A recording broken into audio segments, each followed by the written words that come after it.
आध्यात्मिक उपन्यास रघुवंशन नाथम के प्रथम खंड वचन में एक बार आपका फिर से स्वागत है। आज के अध्याय 12 में परशुराम द्वारा राम की परीक्षा। दशरथ का रथ सबसे आगे था। उनके साथ गुरु वशिष्ठ अंतर्मुखी से बैठे थे और दशरथ ने पीछे आते शेष रथों पर दृष्टि डाली, किंतु सागर के अनंत छोर के समान उन्हें दूर दूर तक रथों और सैनिकों का महासागर ही दिखाई दिया। यदि यह युद्ध का सैनिक अभियान होता तो इस अभियान में इतना सौंदर्य और संगीत न होता। यह तो बारात द्वारा वधु को लेकर लौटने का आयोजन था। यात्रा में मांगलिक वाद्य यंत्र बज रहे थे। मनोरंजन के लिए अनेक कलाकार थे। वातावरण की शुद्धि हेतु एक रथ पर अनेक पुरोहित यज्ञ कर रहे थे, जिसके प्रभाव से पूरा वायुमंडल सुगंधित और पुष्टिवर्धक हो गया था। सभी उत्साहित थे और जनक द्वारा भेंट स्वरूप दिए गए धन का तो कहना ही क्या था। लगता है यदि सीता जनक की पालिता पुत्री न होती तो संभवतः वे इतनी भेंट न भी देते, किंतु उन्होंने यह सिद्ध करने में कोई अभाव न रखा कि सीता के केवल पिता होने पर उन्होंने कोई पक्षपात किया। सेना की अनेक वाहिनियां पूरे सार्थ को लेकर घेर कर चल रही थीं। दशरथ की दृष्टि गुरु वशिष्ठ पर गई। वे भी आनंद मग्न दशा में बैठे थे।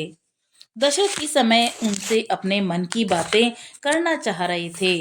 उन्होंने स्वयं को रोकना अनुचित समझा और हर्षित स्वर में वशिष्ठ को बहुमुखी होने का प्रयास करते हुए पुकारा, गुरुदेव। वशिष्ठ ने आंखें खोली, मुस्कुराए और बोले, दशरथ, प्रसन्न तो हो?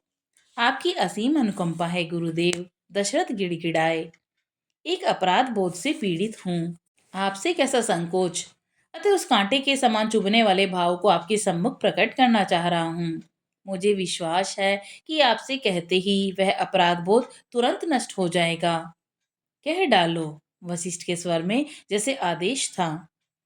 जब ब्रह्म ऋषि विश्वामित्र द्वारा राम को अपने आश्रम में राक्षसों से संघर्ष हेतु ले जाने की मांग उठी थी, तो मुझे लगा था कि ऋषि श्रेष्ठ से प्रतिशोध लेने और अपमानित करने का आपको सुंदर अवसर मिला है।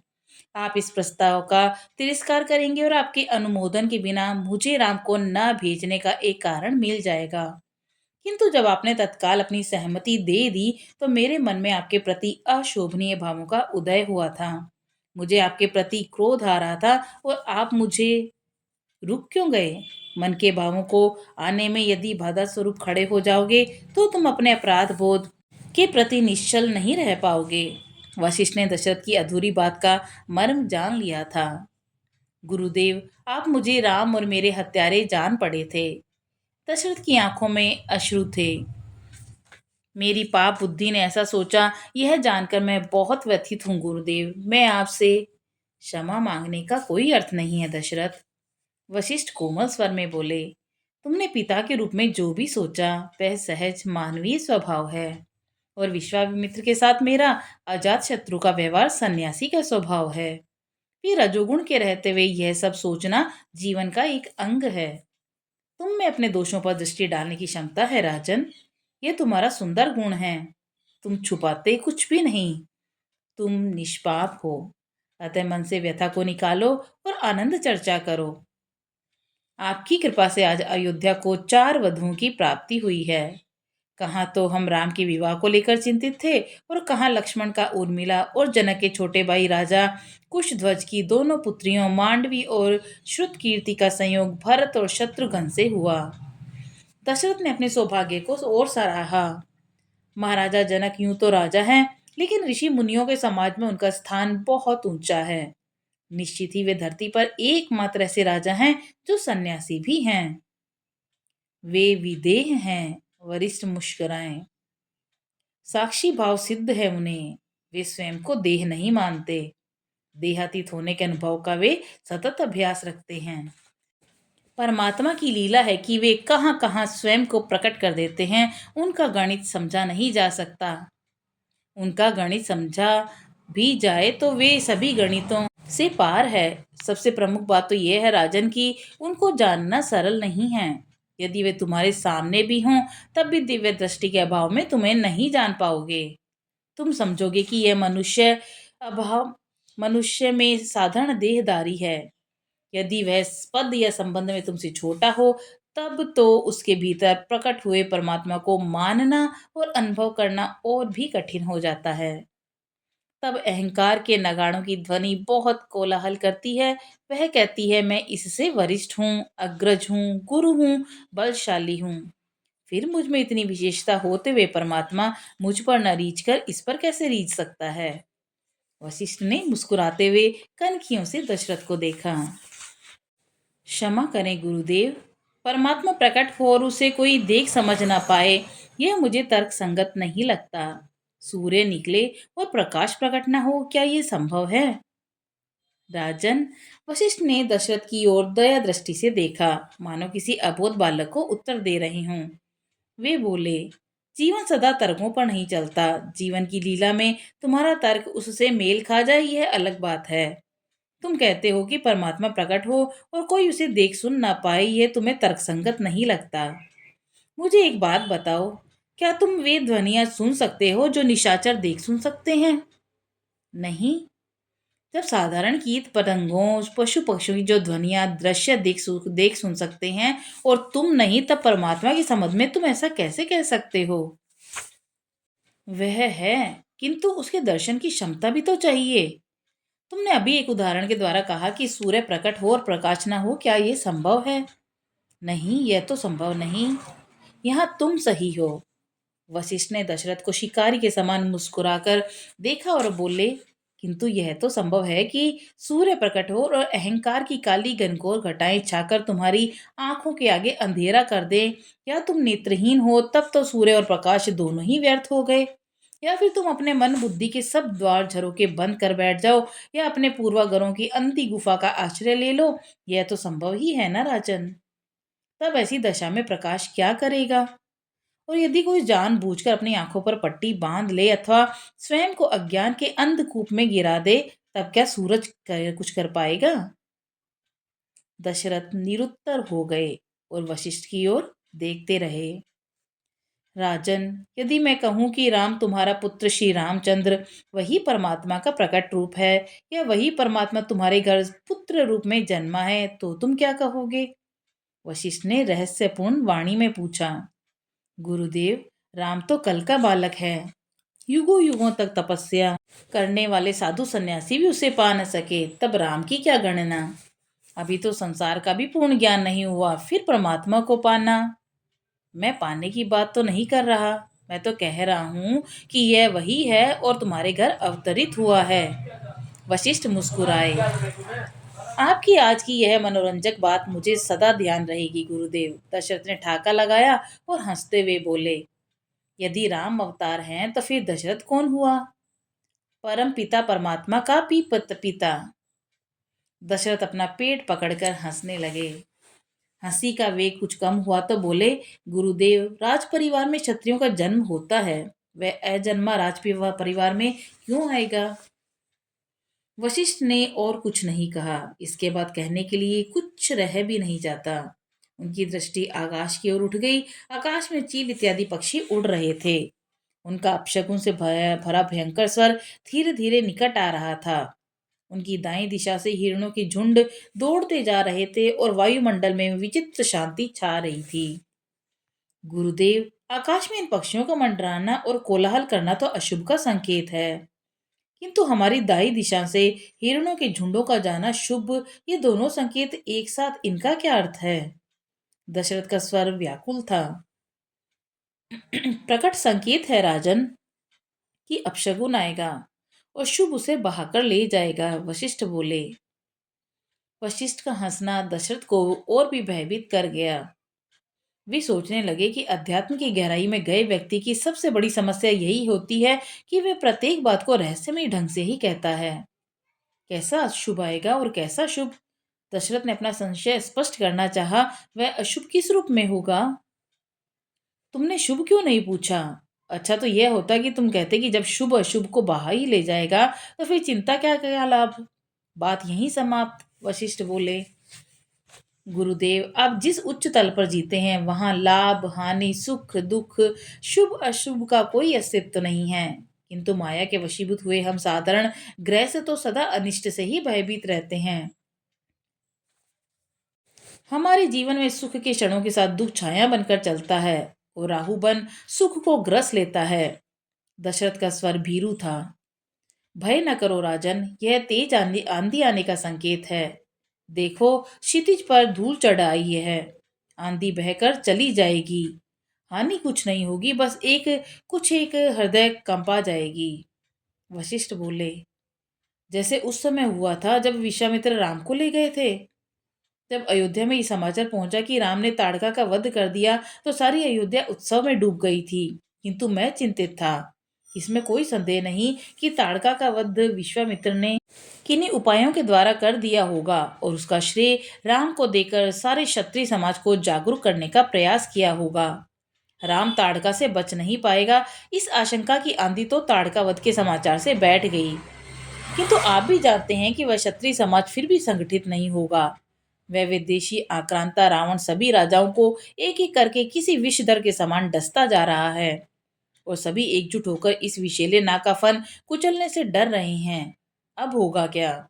ये तीनों लोकों में ये बात प्रचारित हो चुकी है कि रावण की शक्ति को चुनौती देने वाला एक राजकुमार सामने आया है और उसने ताड़का का वध कर दिया है। क्या आपको नहीं लगता कि इसके बाद राम और अयोध्या की सुरक्षा संकट में पड़ गई है? अब तुम्हारे साथ सिर ध्वज जनक हैं। विश्वामित्र की दूरदर्शी दृष्टि जो देख सकती है वह तुम नहीं देख पा रहे हो। इस समय अयोध्या और मिथिला इन दोनों का संगम कराकर विश्वामित्र ने एक महाशक्ति को जन्म दिया है। अब प्रत्यक्ष रूप से राक्षस अयोध्या पर आक्रमण करने की बात सोच भी नहीं सकते। छल कपट के द्वारा उनके आक्रमण सदा होते रहे हैं और तब तक होते रहेंगे जब तक कि उनका सर्वनाश नहीं हो जाता। और उनका सर्वनाश कब होगा? दशरथ का मुंह खुला का खुला रह गया। जब उनके पापों की अति हो जाएगी। वशिष्ठ ने आकाश में भयंकर रूप से उठती धूल की ओर देखा। दशरथ ने भी आकाश की उस दिशा की ओर देखा और टूटे बांध से छूटी जल राशि की समान आंधी का प्रचंड वेग अकस्मात प्रकट हुआ। आंधी अपने साथ धूल कंकड़ सूखे पत्तों का जैसे सागर भरकर लाई थी। अश्व भी अपने स्थान पर खड़े नहीं रह पा रहे थे। रथों पर लगी पताकाएं जैसे भय से कांप रही थीं। आंधी के वेग से उत्पन्न शब्द ने आतंक मचा दिया। ऐसा लग रहा था कि वायुदेव सब कुछ ले उड़ेंगे। पैदल सैनिक रथों की ओट में छिप गए थे। जिसे जहां स्थान मिला वह वहीं छिप गया। दशरथ हाथ जोड़े भगवान से शीघ्र इस आंधी के टलने की प्रार्थना कर रहे थे। उन्होंने देखा कि वशिष्ठ शांत प्रशांत मुद्रा में आंखें बंद किए रथ में बैठे हैं, जैसे ये आंधी ना हो वर्ण पूर्णिमा का नौका विहार हो। जितनी तीव्रता से आंधी आई थी उतनी ही तीव्रता से वह अदृश्य भी हो गई। जैसे जंगली भैंसों का कोई झुंड भागता हुआ सब कुछ तहस नहस करता बढ़ता चला जाता है। सब कुछ सामान्य होने पर सार्थ आगे बढ़ा। अभी वे कुछ दूर गए ही थे कि उनके सामने शस्त्रधारी सैनिकों का एक दल प्रकट हुआ। वे न तो दस्यु दिख रहे थे और न सैनिक, बल्कि उनकी बड़ी बड़ी जटाएं किसी सन्यासी के समान सिर पर बंधी थी। लंबी लंबी दाढ़ी थी। बाजू और गलों में सिर पर रुद्राक्ष की मालाएं थी। इन सब से अलग प्रत्येक के पास एक धनुष फरसा था। उस समूह के आगे अलग से एक विशाल का शस्त्रधारी सन्यासी खड़ा था। लग रहा था कि शेष शस्त्रधारी सन्यासी उसके प्रतिबिंब हैं। राम और यहाँ? वशिष्ठ उठे और रथ से उतर आए। वे उस व्यक्ति की ओर बढ़ने लगे। राम, उन्होंने हर्षित हो पुकारा। राम कहाँ गुरुदेव, ये तो परशुराम हैं, क्षत्रियों के परम वैरी। वह आंधी भी लगता है इनसे बचकर भाग रही थी। अब इनके मार्ग में हम आ गए हैं। जाने अब हम पर कौन सा अत्याचार और अन्याय का दोष मढ़कर ये हमसे लड़ेंगे। दशरथ भयभीत स्वर में बोले। भगवान परशुराम को दशरथ का प्रणाम। दशरथ वशिष्ठ के पीछे पीछे चल दिए। उन्होंने अत्यंत विनीत स्वर में अनेक बार और अनेक प्रकार से परशुराम की स्तुति की। परशुराम के श्वासों का प्रभंजन कुछ कम हुआ। उनकी मुख मुद्रा बता रही थी कि वे अपार क्रोध में हैं। किंतु वशिष्ठ को सामने पाकर और दशरथ का श्रद्धापूर्ण व्यवहार देखकर उनके क्रोध रूपी उफनते दूध पर जैसे शीतल जल की कुछ छींटे पड़े। दशरथ, तुम्हारे पुत्र राम कहाँ हैं? परशुराम ने न आशीर्वाद दिया और न कोई औपचारिक कथन ही कहा। दशरथ का हृदय धड़ भय से धड़का। यही अपशकुन शेष रह गया था और गुरुदेव कह रहे थे कि शुभ उसे भाकर ले जाएगा। परशुराम किसी को जीवित छोड़ेंगे तब ना। जाने किसने इनके मन में मेरे पुत्र राम के प्रति विष घोल दिया है और ये बिना कोई कारण जाने राम को दंडित करने का प्रयास करेंगे। क्षत्रियों से तो इनका ऐसा वैर ठना है कि उनका पक्ष सुने बिना ही ये अपना न्याय कर देते हैं। राम आपके सम्मुख हैं भगवान, मेरा प्रणाम स्वीकार करें। दशरथ ने पलटकर देखा तो राम खड़ा था। उन्हें राम पर क्रोध आ रहा था कि क्या आवश्यकता थी राम को रथ से उतरकर यहाँ आने समारोह में देखने की। वे और गुरु वशिष्ठ यहाँ हैं तो वे ही परशुराम को समझा बुझा लेते। इतना तो निश्चित था कि गुरु वशिष्ठ रूपी कवच के होते हुए यहाँ किसी का वध तो नहीं ही करते। किंतु राम ने स्वयं सम्मुख आकर अग्नि में घी का काम कर दिया है। तुम स्वयं को समझते क्या हो राम? परशुराम की वाणी में जैसे ज्वालामुखी फटा।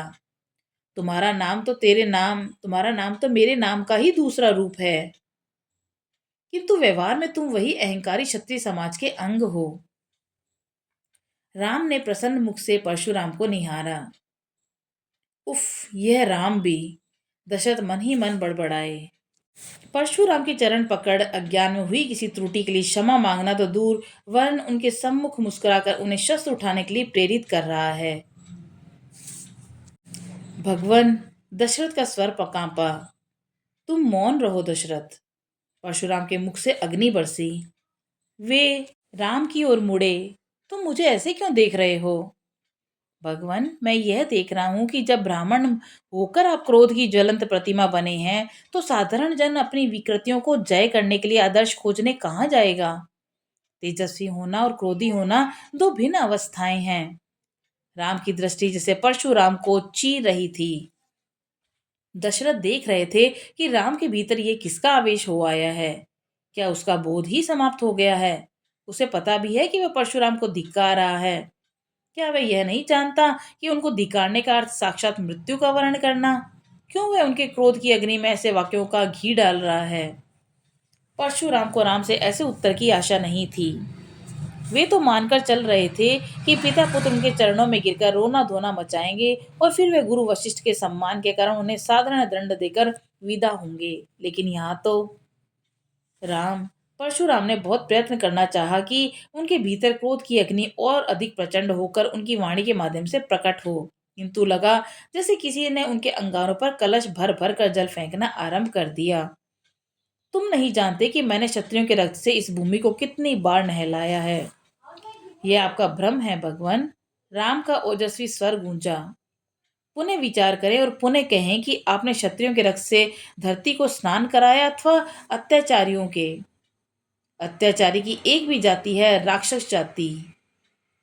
यदि कोई क्षत्रिय वैश्य अथवा ब्राह्मण भी अत्याचारी होगा तो वह राक्षस कहलाएगा। राम, तुम नहीं जानते, तुमने परशुराम को राक्षस जैसा अपशब्द कह दिया। दशरथ भीतर ही भीतर कांप रहे थे और उनकी कपकपी के लक्षण उनके शरीर पर प्रकट हो रहे थे। मुझे ज्ञात है कि आपके महान और पुण्यात्मा पिता का वध एक अविवेकी नृशंस और अन्याय पशु ने किया था। संयोग से उसका जन्म क्षत्रिय जाति में हुआ था, किंतु अपने कुकर्मों से वह कब का स्वयं ही क्षत्रिय जाति की सीमा रेखा से बाहर हो राक्षस जाति में प्रवेश कर गया। किंतु आपको उसका वह जाति परिवर्तन दिखाई नहीं दिया। क्षत्रिय वह होता है जो गऊ ब्राह्मण नारी की रक्षा के लिए अपने प्राणों को भी न्यौछावर कर दे। क्या आप ऐसे क्षत्रियों का वध कर राक्षसों के कार्य में उनका हाथ बटा रहे हैं? क्रोध की अग्नि में सत्य का विचार विलुप्त हो जाता है भगवान। व्यक्तिगत शत्रुता से हटकर विचार करें और फिर कहें कि क्या आप न्यायप्रिय धर्म सहाय किसी क्षत्रिय का वध करने को प्रस्तुत होंगे? परशुराम निरुत्तर खड़े राम को देखते रहे। वे अपने भीतर क्रोध को खोज रहे थे, किंतु कहीं भी उन्हें शत्रु को भस्म करने वाली अग्नि दिखाई न दी। राम की वाणी ने उनके ओज ने इतनी गहरी शांति में प्रवेश करा दिया कि वही शांति जो वे ध्यान की गहराइयों में अनुभव किया करते थे। राम आपका भक्त है, आपकी तेजस्विता पर मुग्ध है। राम के स्वर में आनंद और गर्व था। सन्यासी और क्षत्रिय का अद्भुत संगम मैंने आप में देखा है। जब क्षत्रिय निष्प्रभ हो जाएं, निरंकुश हो जाएं, तो ऐसे समय में ब्राह्मण को ही शक्ति धारण कर धरा के संतुलन को बनाना चाहिए। वही आपने किया। न्याय, सत्य और अहिंसा में आपकी श्रद्धा है, किंतु हिंसा आपद धर्म के रूप में आपने ग्रहण की, और आपकी इस दिव्य कला से मैं अभिभूत हूँ। मैंने सुना है तुमने शिव धनुष अजगव को भंग किया है। परशुराम के स्वर में आरोप का भाव था। आपने सत्य सुना है भगवन, राम ने हाथ जोड़ के कहा। यह सब गुरुदेव विश्वामित्र और महाराज जनक की इच्छा और अनुमति प्राप्त होने पर मैंने किया। किंतु प्रतिज्ञा तो धनुष पर पतंचा चढ़ाने की थी, परशुराम ने तर्क दिया। आप सत्य कह रहे हैं भगवन। लक्ष्मण को लगा कि अब वह स्वयं को रोक नहीं पाएगा। उसके भीतर बैठा चंचल बालक सामने आ गया, किंतु उस धनुष ने स्वयं भ्राता राम से कहा, हे राम, अब मैं बहुत बूढ़ा हो चला हूँ, तुम मुझे इस जीवन से मुक्त करो। परशुराम ने वक्र दृष्टि से लक्ष्मण को देखा। लक्ष्मण। राम ने लक्ष्मण की ओर देखे बिना अपना बायां हाथ उसकी दिशा में उठाया, जिसका स्पष्ट आदेश था कि वह बीच में न बोले। लक्ष्मण ने मुस्कुराकर परशुराम को देखा। उसकी दृष्टि मानो कह रही थी कि भाई के कहने पर चुप हूं, अन्यथा। धनुष ने स्वयं को नष्ट करने का मुझे आदेश दिया था। शिव स्वयं ध्यान में मुझे निर्देश दे रहे हैं, इसका कोई प्रमाण अथवा तर्क मैं आपको नहीं दे सकता।